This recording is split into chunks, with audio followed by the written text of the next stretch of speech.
Hello, everyone, and welcome to this special recorded session where we dive into one of the most exciting concepts shaping our future, that is space based solar power.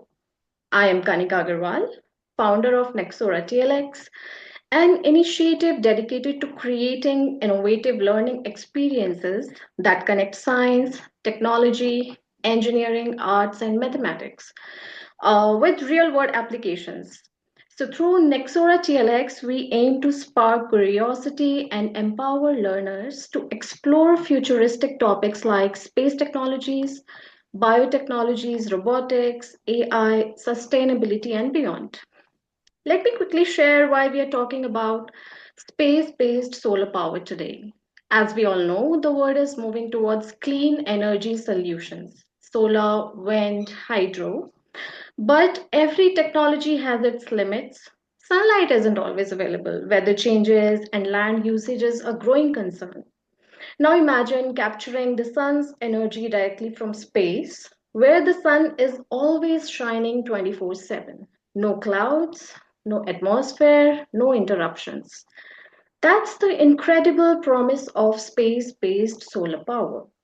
It's a fascinating topic that connects space exploration, clean energy, sustainability. And honestly, it's not just science fiction anymore. Countries and private companies are already researching and testing prototypes. That's why we are excited to bring this session to you to explore the possibilities, challenges, and the future of this game changing concept. And to walk us through this exciting journey, we have Mr. Ken Ruffin, a true leader in space advocacy community. Ken serves as a board member of the National Space Society, a global nonprofit that envisions a future where people live and work in space to benefit humanity.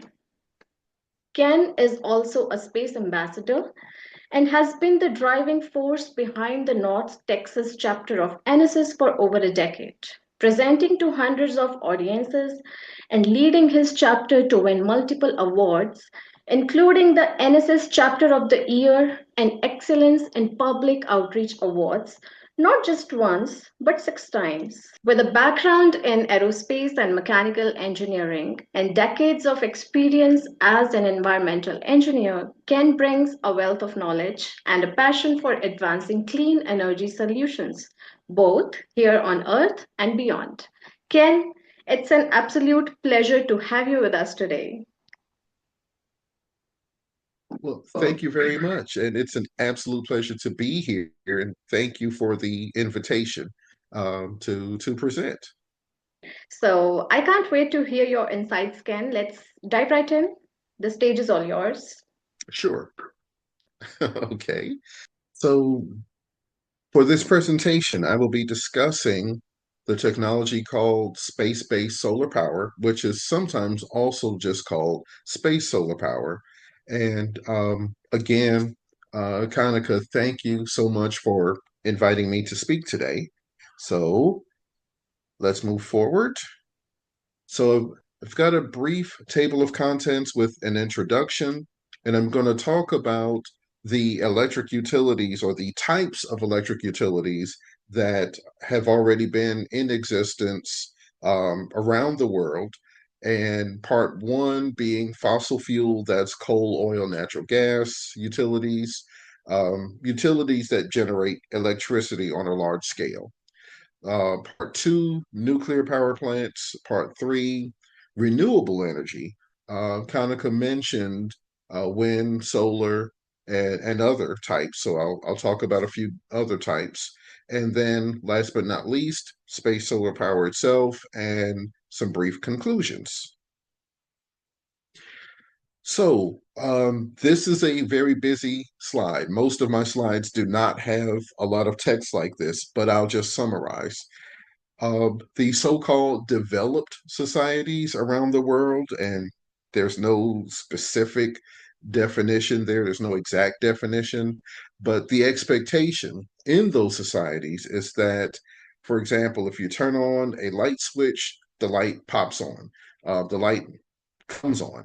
And if if you turn on a television or a computer or you're charging your phone, you ideally will instantly have access to electricity.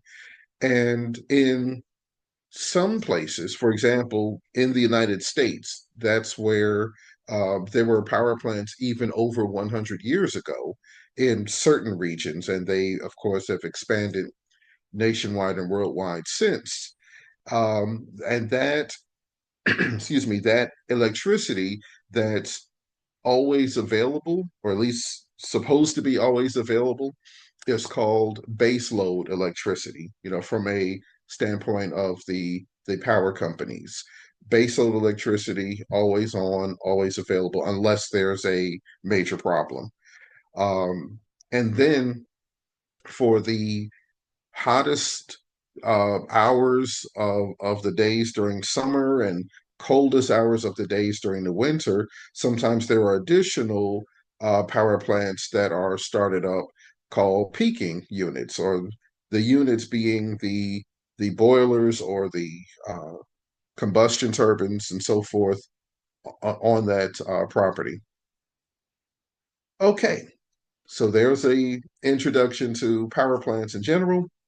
So coal-fired power plants. So this is the most common way of generating electricity worldwide, and this is just a picture of a typical coal-fired power plant. Um, Over time, over a year, millions of tons of coal are burned, and the heat from burning the fuel is used to boil a tremendous amount of water.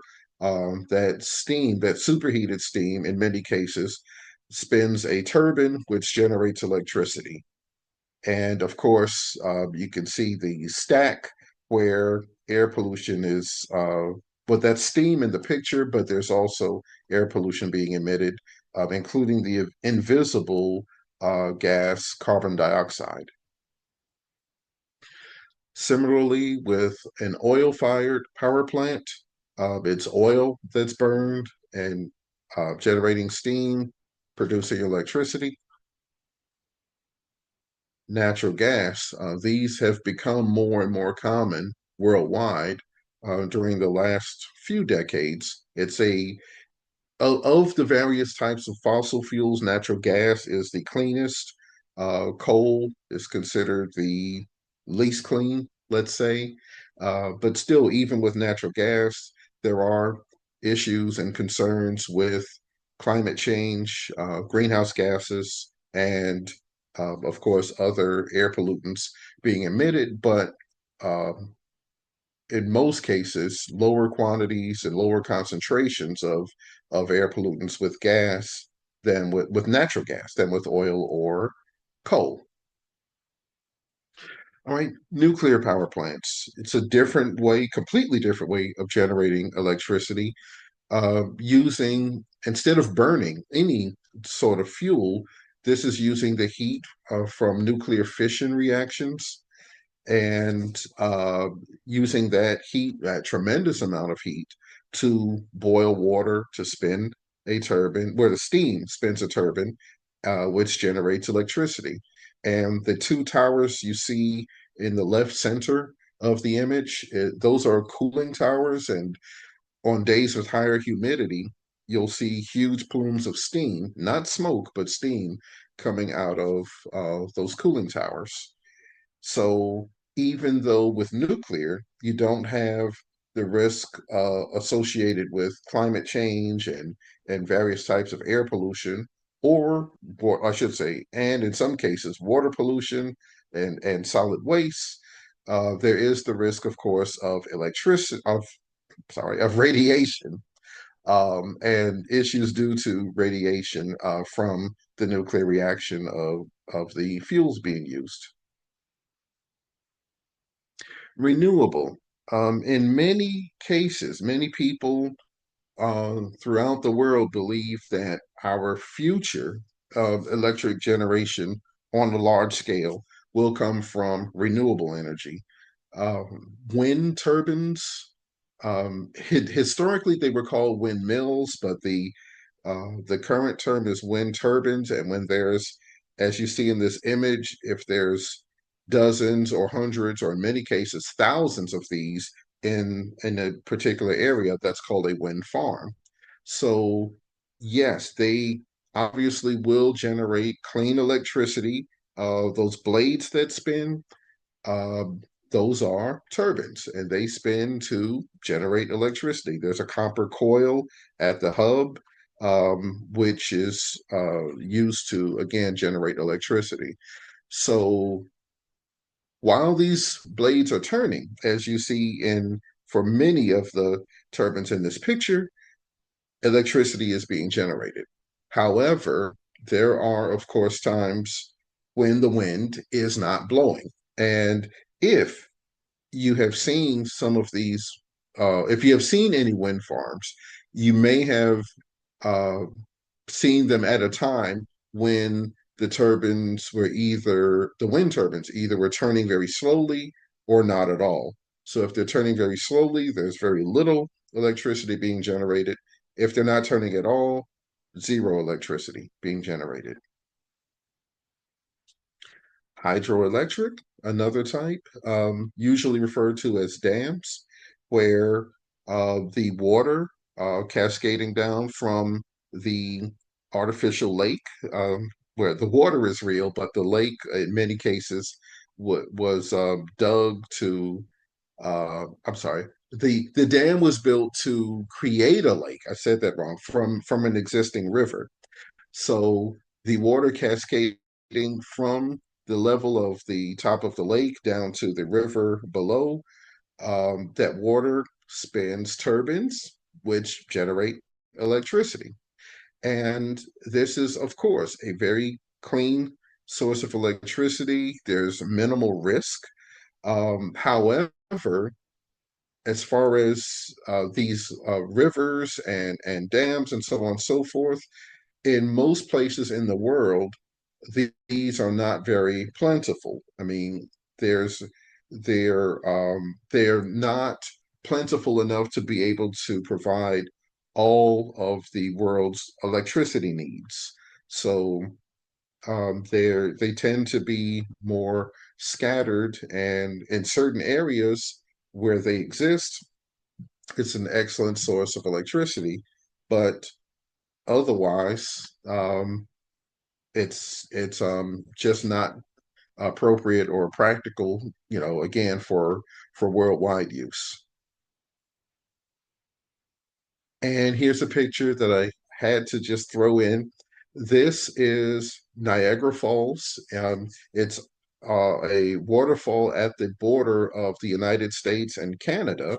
And I was actually on the Canadian side, which is the side with the better view of Niagara Falls. And it's there behind me. And that is a fence. So there's a steel fence. So there was no risk of me falling over backwards into Niagara Falls. That would be bad. All right, geothermal is yet another type of clean energy, excuse me, using heat, the internal heat within the earth. Uh, and that, uh, the deeper, for example, hypothetically, if one were to travel towards the center of the earth, the deeper you would travel, the hotter the temperature. So there's water that's that travels through pipes to a certain depth where the temperature is hot enough to generate to create superheated steam, and steam turns the turbines, generating electricity. So, okay, so from geothermal, next, solar thermal. And this is a technology main that I'll say it's not as commonly known.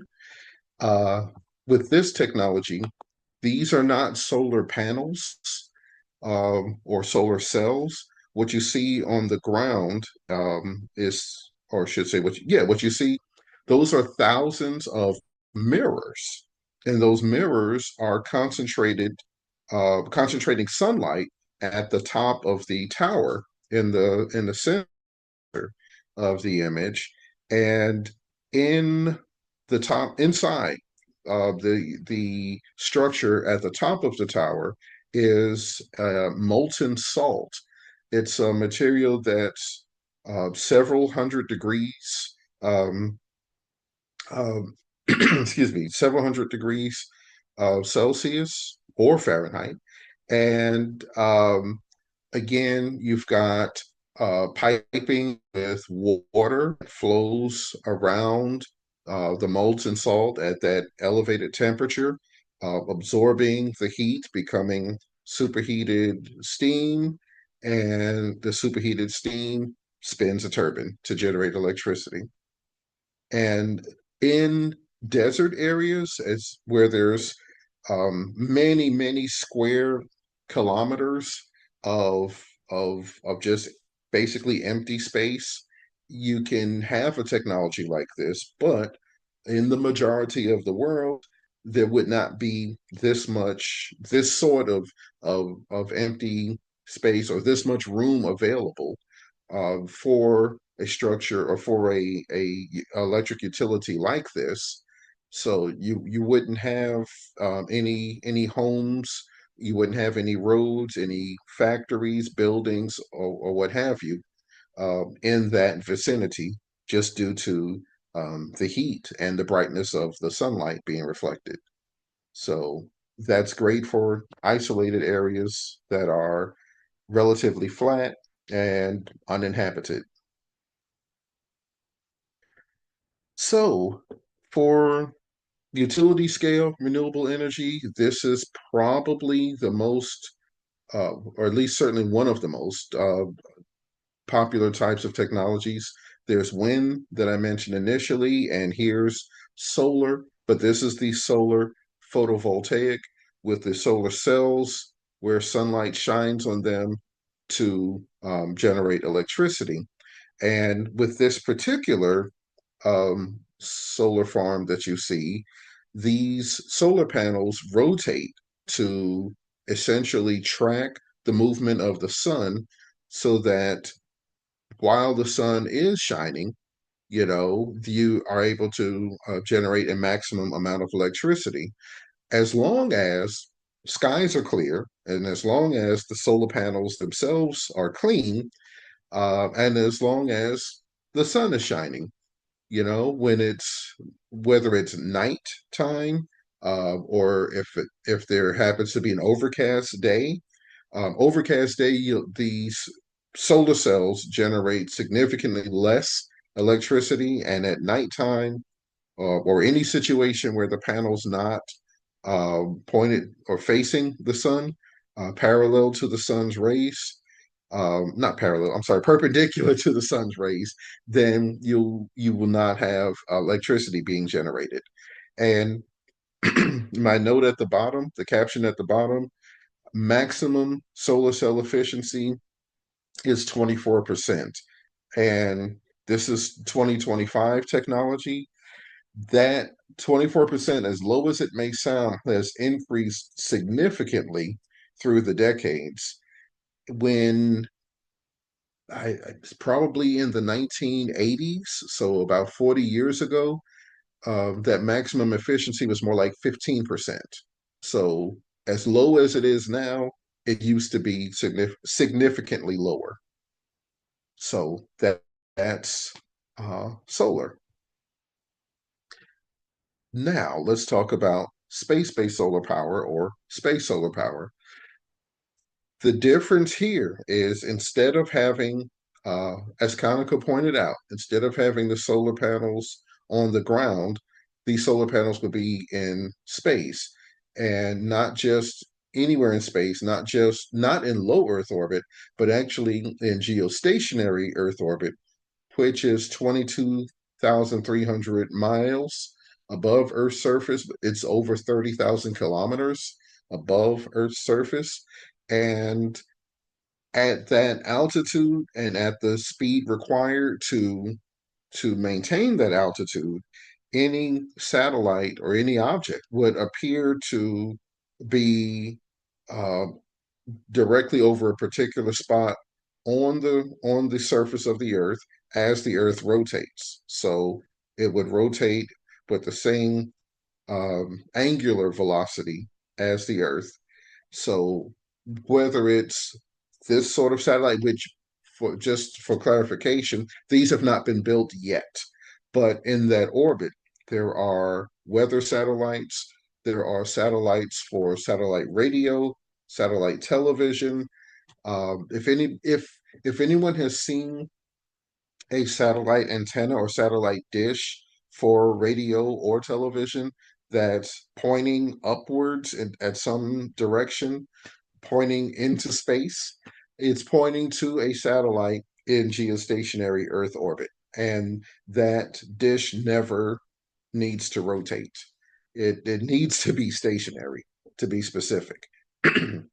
Space-based solar power, satellite at that orbit with the solar panels. And this is just a conception of what a satellite might look like. You will see as I continue through the presentation, these satellites will vary in appearance in from one page to another to another to another. There have been lots of different ideas as to how these satellites would look. There are advantages and disadvantages to the various styles. But in general, you've got the solar panels on the satellite, huge solar panels uh, absorbing sunlight. That sunlight is converted to electricity via the solar panels.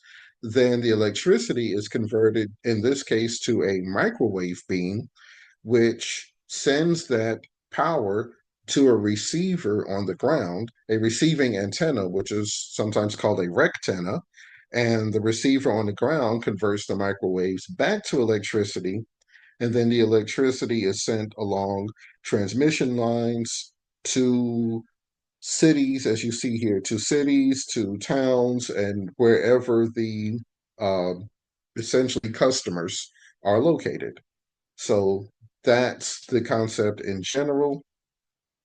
On the next page, this is the father of the concept of space solar power, which at the time in 1968, he was a university professor and he and his students came up with this technology. This was the answer that the where in 1968 the professor asked, Dr. Glaser asked the students for to come up with an idea for generating unlimited clean energy. If that were to exist, how would that be done?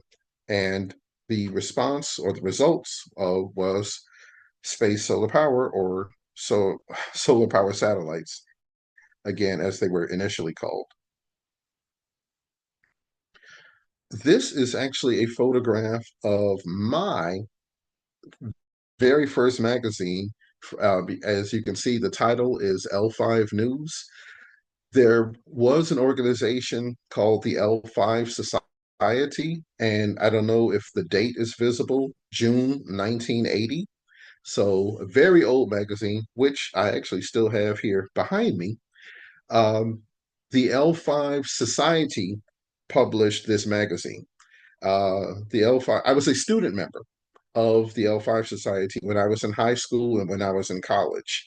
So this was 1980, but in 1987, which was a year after the Space Shuttle Challenger explosion, the a nonprofit organization called the National Space Institute merged with the L5 Society to form the National Space Society. So I was actually a student member of one of those two predecessor organizations.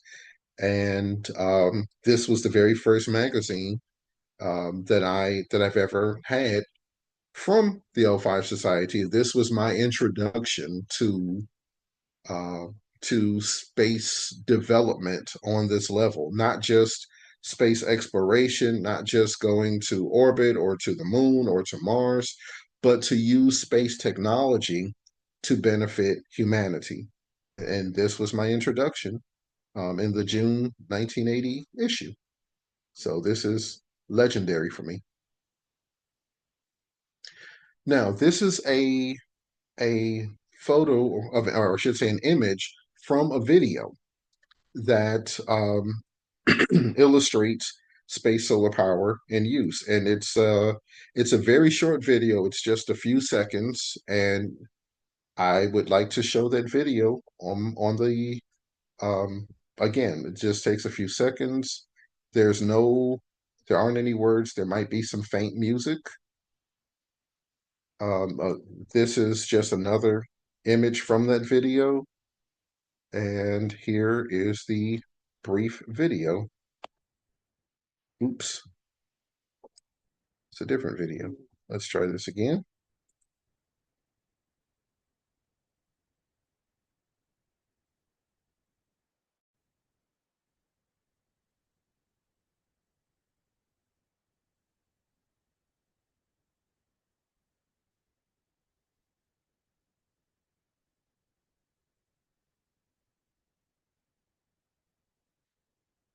Now, this is the microwave signal beaming the power down to the ground. The it would You would not see visible rings. This is just for illustration purposes, and that's the receiving antenna, the rectenna. Those are the transmission lines sending the electricity to a city near you. And at night, you can see how the city's lit up from the electricity being provided. And there's the end. Now, this is a video, as you can see, um, for the National Space Society from 2007. So it's a really, really old video these days, but the idea is still the same, even if the satellites themselves look different. I already mentioned geostationary orbit, and I mentioned over 30,000 kilometers. I couldn't do the conversion in my head quickly enough, but 36,000 kilometers um, above the surface of the Earth, and specifically above the equator. So, just another illustration of how the system would work. Now, this is a little different only because the rectenna, the receiving antenna, instead of being on the ground, is here on the water, whether it's a lake, ocean, um, whatever the case may be. Excuse me. Something to keep in mind that's not clear from these various illustrations or videos with these receiving antennas, the intensity of the microwave beam coming to the receiving antenna is low enough so that here's the thing, it's nowhere near the level of what's inside a microwave oven. So these beams of microwaves are not for cooking. They're just to send electricity, just like a remote control uses microwaves. You know, the device that you hold in your hand to turn, for example, a television on and off or other device. Um, it's that sort of frequency. So underneath the receiving antenna, especially, well, in particular, if it's on the ground, you could actually have crops being grown underneath the receiving antenna, and there would not be any damage to the crops associated with that. So the land could be used for more than one purpose to grow um, crops, to grow fruits or vegetables, as well as generating or receiving the uh, the beam from space solar power or to generate electricity. All right, so this is comparing space solar power to Earth solar power. On that top line, this is probably what will stand out the most. 8 to 10 times more efficient having space solar power versus solar power on Earth. The reason for that And Konica pointed this out earlier. You don't have Earth's atmosphere in the way. You don't have clouds in the way. The moisture um, in Earth's atmosphere actually absorbs some sunlight as well. And of course, if it's overcast, if it's nighttime, then in overcast, you have less electricity being produced on the ground. Nighttime, zero electricity being produced. So looking at all those various factors, space solar power ends up, the result is that it's 8 to 10 times more efficient based on this one particular study at generating electricity. But there are other studies that we'll get to in a moment. Now, here's sunlight and a graphic showing the various types of energies coming from the sun. So, in addition to sunlight, of course, there's X rays, there's radio, there's energetic particles, magnetic storms, solar wind. So, all of these, excuse me, all of these are a factor of actually space weather, things that not only affect the Earth but would affect space solar power satellites. Excuse me. Next page. Now this at the bottom right, this is it's a difficult slide to read or grasp at a glance. But what this is showing is the difference between or what it would take. How many? Just a moment. How much electricity? I'm sorry. What size solar panels would be needed as far as the area in square meters, square kilometers, to have an equivalent amount of electricity being generated from ground solar as opposed to space solar.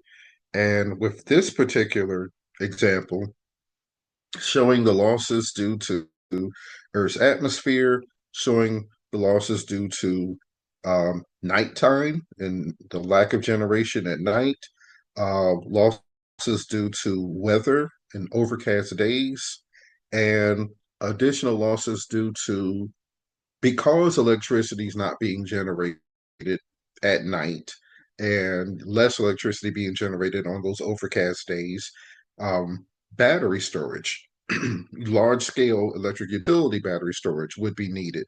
So, in order to again generate an equivalent amount of electricity from ground based solar, and it still wouldn't be 24 hours, but just on an annual basis, for every 1 square meter or 1 square kilometer that you have on a space solar power satellite, space-based solar power satellite, you would need 43 square meters or 43 square kilometers, depending on your units, to have an equivalent amount of electricity here generated on Earth.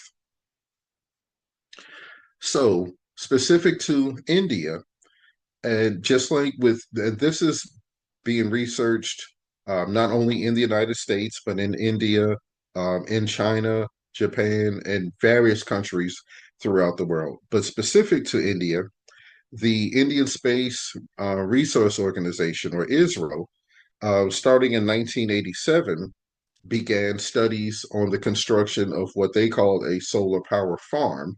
And these were just studies. Again, no country or no company has created a uh, a space solar power system as of this date. An interest in having space solar power increased not just in India but actually worldwide after the issue or the accident at the Fukushima nuclear power plant in April 2011 due to an earthquake in the Pacific Ocean, resulting in a tsunami, which unfortunately struck the power plant, the nuclear power plant. So since then, this joint solar space farm project with India, Japan, and the United States emerged. And of course, the anticipation is that the demand for electricity worldwide will continue to increase, not just as the population increases, but as some populations which currently do not have access to electricity, and certainly not baseload electricity, will ideally get or receive access to baseload electricity. And excuse me, an increasing number of devices requiring electricity being built and being used. So far, the reason why this technology has not um, um, actually been developed is because of the cost. The cost of, I should say, the various costs, whether it's building the satellites and infrastructure and launching the satellites, launch costs of getting anything into space.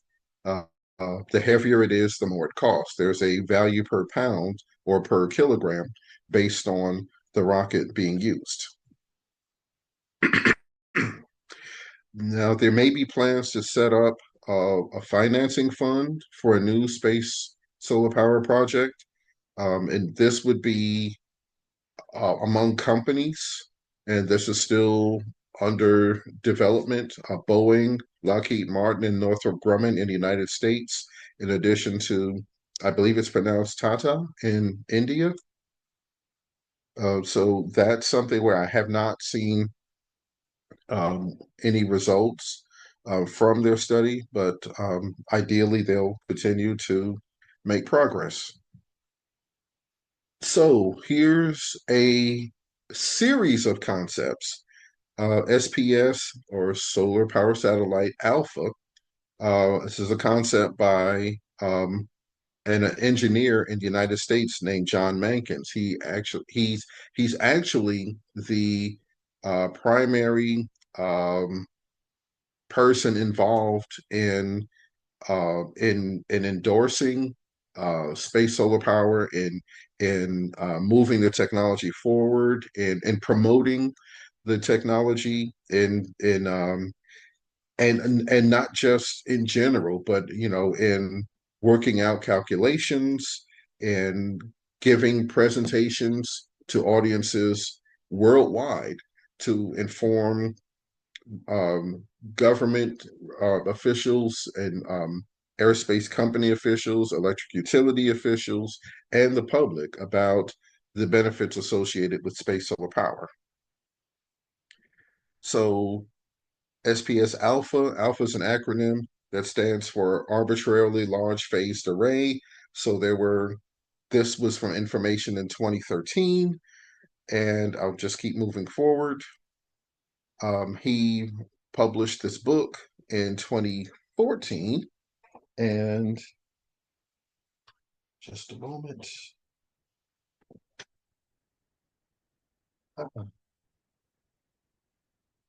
I have that book somewhere. I just can't put my hands on it at the moment, so my apologies. But anyway, he published this book in 2014, and there will be at some point a second edition, but I have an autographed copy of that.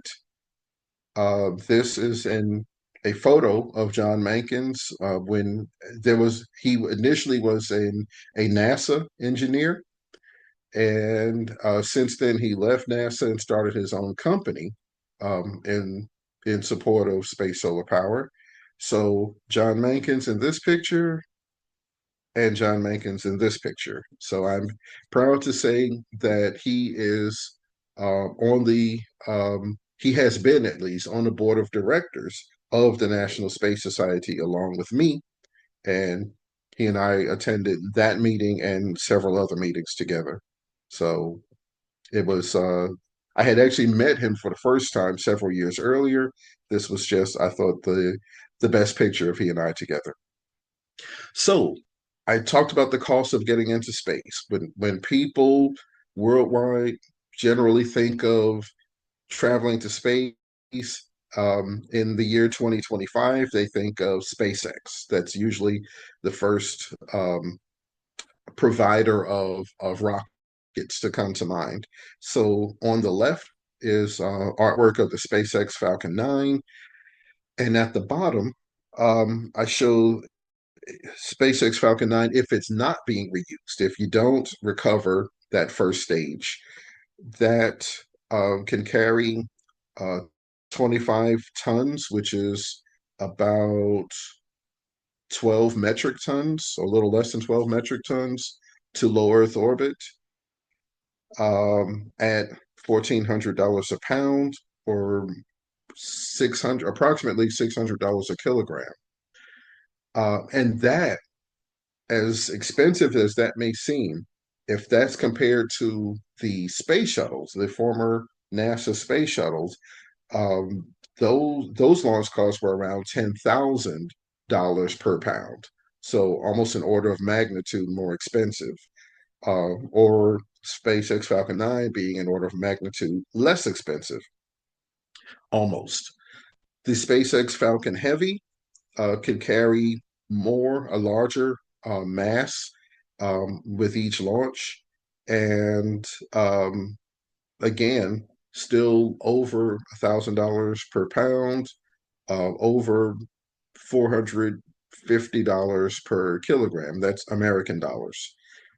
Last but and in this case, least, the rocket currently being tested, the SpaceX Super Heavy Starship, often just referred to as SpaceX Starship.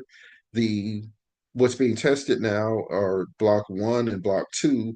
Eventually, there's a Block 3 that's being planned. That will be the uh, once the testing has been completed, it will be completed with Block 3. That, at least that is the plan. That's the largest of those three blocks.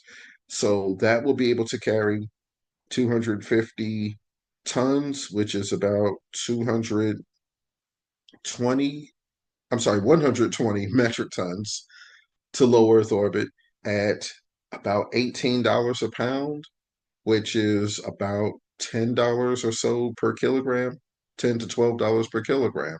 So we're talking about almost two orders of magnitude less expense in launching extremely large payloads, the largest payloads ever launched into space. And this would be, again, in the expendable form if the rocket is not recovered. So that would be the maximum that the rocket would be capable of lifting or launching into space.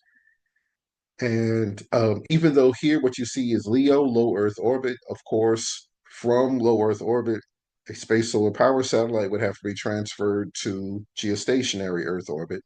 And there are already small rockets called space tugs. The initial ones are already in low Earth orbit. They've been launched. One was launched a few weeks ago by a company just for purposes like this, to move something from one orbit to another. So the technology is in place to do that.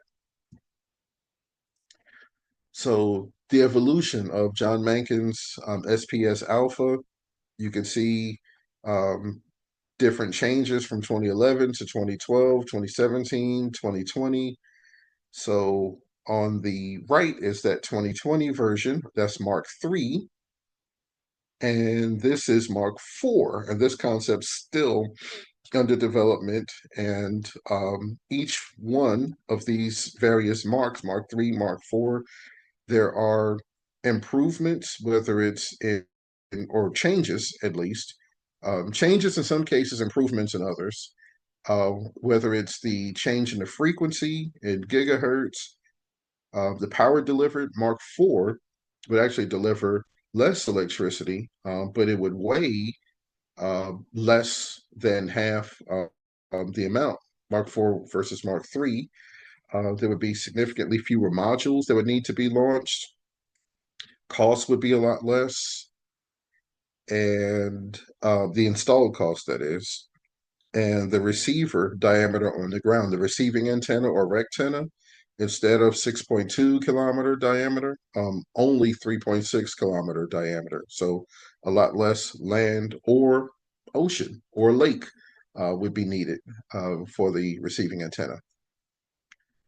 So various phases, as I mentioned, and if these were to actually be built, this is showing a proposed timeline. And in conclusion, to summarize, I talked about the fossil fuel utilities, the coal, fuel oil, and natural gas, air pollution, water pollution, so on and so forth, greenhouse gas, climate changes, all those risks, nuclear power. There's risk from radiation possibilities, and if there's a major disaster, it ends up not only energy. Um, we talked about solar, geothermal, hydroelectric, and the two different types of solar, whether it's thermal or solar cell. There's again issues with generating the electricity. You can't generate it at night. And if the sky is overcast, if the solar panels themselves are dirty, then there less electricity would be generated. But with space solar power, since 1968, when the idea was first developed, the efficiency of solar cells has significantly increased. The cost to manufacture solar cells has tremendously decreased, and the efficiency of microwave wireless power transmission has also significantly increased. So, oh, wrong direction. So the cost of getting to space, I talked about SpaceX, but there's other companies building rockets, Blue Origin, Rocket Lab, Firefly Aerospace,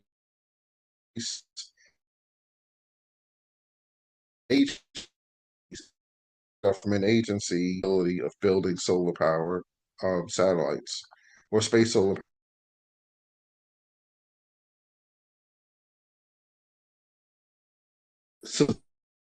Supporters of space solar paradigm shift, a major change in the way that the world's population even thinks about um, technologies like this, and a paradigm shift for just getting to space with the costs dropping, anticipated costs dropping with the SpaceX Starship.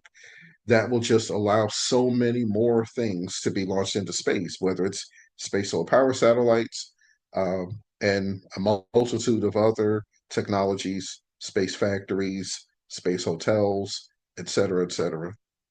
So there's a substantial development cost, but there's even greater costs associated with climate change and carbon sequestration that's capturing carbon from power plants so it's not emitted to the atmosphere. And if there are any questions, you're welcome to contact Hanukkah, of course, and my email address is at the bottom. I'm at ken.ruffin@nss.org. And in the photo, in case someone does not recognize, on the right, that's the second person to walk on the moon. That's the legendary Apollo 11 astronaut, Dr. Buzz Aldrin. And I will conclude with this slide. So thank you very much for your attention.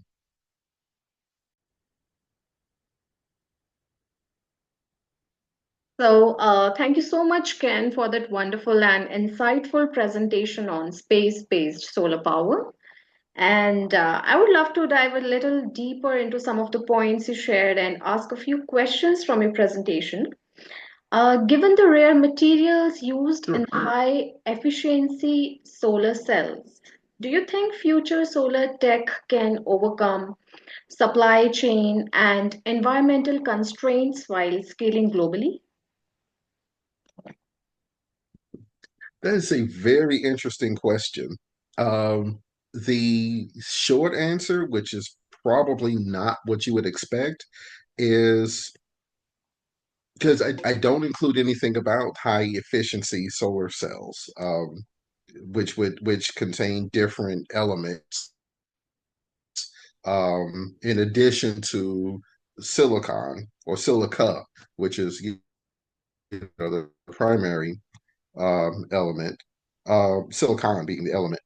The thought is, at least initially, when these satellites are first being built, that they would not um, these solar cells would not be those high efficiency solar cells which use um, those additional elements to increase their efficiency. The idea is just due to the scale, and again, because it would just be getting started with the first few satellites. The idea is, well, let's show the world that this works, Yeah. and let's get the maximum efficiency that we can get from more standard solar cells, and eventually that what you're asking about, I believe will be an issue. But again, first of all, keep in mind these have not been built yet, not even the very first one. So it will take quite a while before it becomes an issue of, okay, let's see if we can use additional elements or compounds to increase the efficiency of the solar cells. So that's more of a not necessarily long term issue, but certainly not short term. So thank you for the answer. Like you discussed about Geo and Leo, why we are Hmm. choosing Geo is often, because due to its constant view of a ground receiver and a near continuous Hmm. solar exposure. But considering Yes. the challenges of launch cost, as you've mentioned, SpaceX is developing Starship and Falcon and station keeping. So, do you see any emerging technologies or orbital alternatives that could challenge, GEO's dominance in SBSP design? I don't think that that's even a possibility. I mean, you have to, well, as you mentioned, being in geostationary Earth orbit, the satellite appears to be over a particular spot on the ground, a particular location on the ground. Um, this technology doesn't work unless that is the case.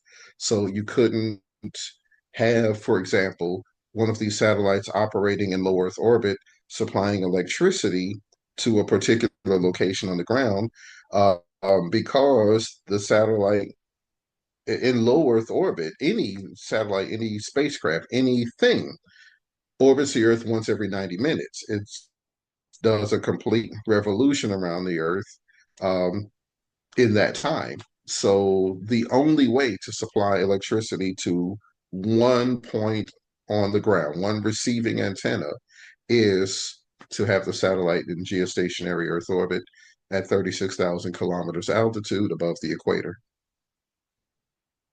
Okay, okay.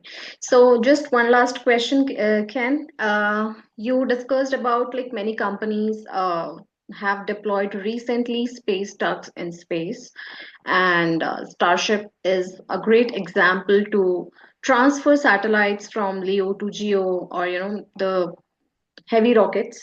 So, looking ahead, what further advancements in space transportation or propulsion system would you see as a game changer for such large scale project? Wow. Oh boy, I could spend an hour answering that question. um, there's, I'll give the short answer, of course. Okay. So, the one possibility, and what I discussed in the presentation, was using the SpaceX Starship to launch the space solar power system, whether it's in one launch or multiple launches, one section at a time. And if it's multiple launches, assemble them in low Earth orbit, and then, of course, they would need to get to geostationary Earth orbit. There are different rocket propulsion technologies that have either been in existence for a few years, or the concepts have existed, at least on paper and in PowerPoints, for many years. So the standard chemical propulsion technology is what the space tugs. There's one that I know of that's in orbit. There are plans for others, but one was just launched. I think actually I know two. The second one was just in early earlier in March of 2025. So, and it was launched. It was a rideshare mission launched on the Falcon 9 um, with other payloads, other satellites or other spacecraft. So chemical propulsion technology, that's the standard. That's what gets rockets off the ground in the first place. That's what's been used or being used with these space tugs. But there's also the option for solar electric propulsion systems. And in particular, because we're talking about space solar power, one particular idea is since you have these solar panels, I mean, that's the whole purpose. The majority of the satellite is solar panels as far as area and is concerned, volume is concerned. Those solar panels could be generating the electricity for a solar electric propulsion spacecraft to ionize that heavier fuel, and whether it's xenon, as an example, and exhaust it out of the nozzle at an extremely high exhaust velocity, over 100,000 kilometers per hour, and gradually, slowly, because it's a very low thrust system, but over a period of probably months, raise the satellite altitude from low Earth orbit to geostationary. So that that in a sense that would be the most practical, and it's and maybe even only option, because we're talking about uh, vehicles, if they are again assembled in low Earth orbit, with them being so massive, um, so electric propulsion may end up the preferred technology. But because these haven't been built yet, it remains to be seen. Okay. So one option, considering once a solar power satellite or space solar power system's been launched to low Earth orbit, to raise that satellite to geostationary Earth orbit, there's the option to use those solar panels. I mean, that's what the bulk of the satellite consists of. Use those solar panels to generate electricity for a solar electric propulsion system attached to the satellite. And historically, these were called ion rockets. Um, but it's the technical term is solar electric propulsion. So use the solar panels to generate electricity for that system, to raise the satellite, possibly using xenon as the propellant to over a period of months raise the satellite 100 kilometers in low Earth orbit up to the 36,000 kilometers in geostationary Earth orbit. Okay. Thank you so much, Ken. That was truly insightful. Before we wrap up, I want to quickly talk about what's happening in India in this field, because this future belongs to all of us, and especially the students watching this. India has been taking strong steps toward renewable energy leadership with ambitious solar missions like ISA, International Solar Alliance, and our success with projects like Aditya L1, India's solar observatory in space. We are already aligning towards space based solutions. In fact, global collaborations are being explored on space based solar power, and India, with its booming space sector and talent pool, is poised to be a major player. Ken, thank you so much for breaking this down so clearly. It's incredible to think about harnessing energy directly from space. To everyone watching, we hope you found this session as exciting as we did. If you have any questions or thoughts about the particular topic, drop them in the comments or connect with us. We'll be happy to get them answered. Through Nexora TLX, we are bringing in exciting projects and programs for you to explore and work on. connecting you to these emerging fields so you're ready for the careers of tomorrow. Thank you for watching, and don't forget to drop your questions or thoughts in the comments below. We would love to hear what excites you most about space based solar power. Make sure to follow us for more inspiring conversations around space, science, and sustainability. Until next time, stay curious and keep exploring. Thank you so much.